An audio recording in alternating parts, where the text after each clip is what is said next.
ప్రస్తుతం రాజాసాబ్ సినిమాతో బిజీగా ఉన్నాడు పాన్ ఇండియా స్టార్ ప్రభాస్.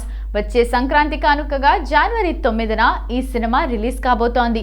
ఇక ప్రభాస్ లైనప్ లో భారీ ప్రాజెక్ట్స్ ఉన్నాయి. అందులో మోస్ట్ అవైటెడ్ సీక్వెల్ కల్కి 2 కూడా ఒకటి.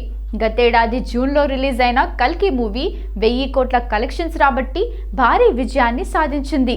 నాగ్ అశ్విన్ తెరకెక్కించిన ఈ సినిమా ప్రభాస్కు రెండో 1000 కోట్ల సినిమాగా నిలిచింది. ఇందులో అమితాబ్ బచ్చన్, కమల్ హాసన్, దీపికా పదుకోన్ కీలక పాత్రల్లో నటించారు. అయితే సెకండ్ పార్ట్ నుంచి దీపికను తప్పించారు మేకర్స్.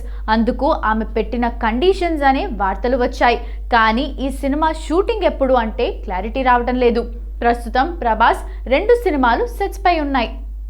ఇప్పటికే హను రాఘవ్పూడి, ఫౌజీ షూటింగ్ జెట్ స్పీడ్లో జరుగుతుండగా రీసెంట్గా సందీప్ రెడ్డి వంగ స్పిరిట్ షూటింగ్ కూడా మొదలుపెట్టారు.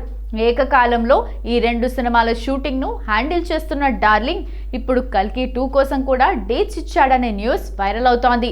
ప్రభాస్ 2026 ఫిబ్రవరి నుంచి కొన్ని రోజులు కల్కి 2 కోసం కేటాయిస్తారని తెలుస్తోంది.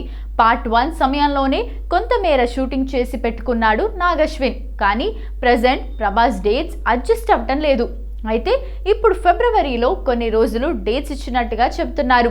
నిజానికి సెకండ్ పార్ట్ విఎఫ్ఎక్స్ వర్క్ కోసం చాలా సమయం పట్టేలా ఉంది. అందుకు సంబంధించిన సన్నివేశాలను ముందు షూట్ చేసే ఛాన్స్ ఉంది. కానీ ఒకేసారి ప్రభాస్ 3 సినిమాల షూటింగ్, ఆ లుక్స్ని ఎలా మెయింటైన్ చేస్తాడనే విషయమే ఇక్కడ అంతుపట్టకుండా ఉంది.